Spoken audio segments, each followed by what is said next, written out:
సాయి పల్లవి ఎంత మృదు స్వభావంతో ఉంటుందో అందరికీ తెలిసిందే. ఎంతో శుతిమెత్తంగా ఉంటూ ఎవరిని నొప్పించకుండా ఉండేందుకు ప్రయత్నిస్తూ ఉంటుంది. తన ఉద్దేశాన్ని అర్థం చేసుకోకుండా విమర్శించే వాళ్లకు సైతం ప్రేమగా సమాధానం ఇస్తూ ఉంటుంది. కాంట్రవర్సీలకు ఆమడ దూరంలో ఉండేందుకు ప్రయత్నిస్తుంటుంది. ఎవరిదైనా ప్రాణమే కదా అని ఓ డాక్టర్గా చెబుతుంది. యాక్టర్గా ఎంతోమందిని తన నటనతో ప్రవర్తనతో ఇన్స్పైర్ చేస్తూ ఉంటుంది. అసలు సాయి పల్లవి కోప్పడిన సందర్భాలు ఎక్కడ కనిపించవు.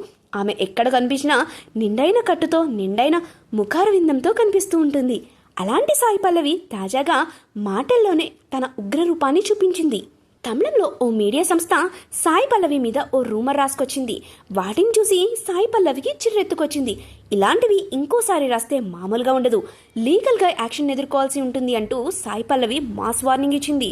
అసలు సదరు సంస్థ ఏం రాసింది, సాయి పల్లవి ఎందుకు ఇంతలా రియాక్ట్ అయిందన్నది ఒకసారి చూద్దాం. సాయి పల్లవి చిన్నతనం నుంచే వెజిటేరియన్ అన్న సంగతి తెలిసిందే. బయట పదార్థాలు కూడా ఎక్కువగా తినదు. ఫుడ్ విషయంలో సాయి పల్లవి చిన్నతనం నుంచి ఓ క్రమశిక్షణతో పెరిగిన సంగతిని గతంలోనే చెప్పింది.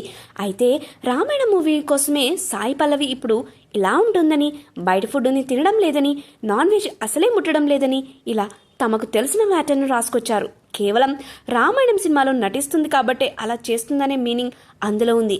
అందుకే సాయి పల్లవి తీవ్ర స్థాయిలో మండిపడింది. వాస్తవాలు తెలియకుండా ఇలాంటి పిచ్చి పిచ్చి వార్తలు రాయకండని వార్నింగ్ ఇచ్చింది.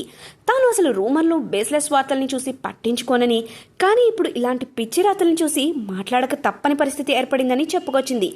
తెలిసి రాస్తారో తెలియకుండా రాస్తారో, వ్యూస్ కోసం రాస్తారో అదంతా దేవుడికే తెలియాలి. ఇలానే ఇకపై రాస్తామంటే మాత్రం కుదరదు. ఇక్కడితో ఆపేయండి.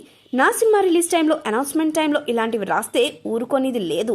అవన్నీ నాకు చాలా స్పెషల్ మూమెంట్స్. మీరు ఇలాంటి వార్తలు రాసి కష్టాలు కొని తెచ్చుకోకండి. ఇదే చివరి ఛాన్స్. నెక్స్ట్ లీగల్ నోటీసులు పంపిస్తాను అంటూ మాస్ వార్నింగ్ ఇచ్చింది సాయి పల్లవి.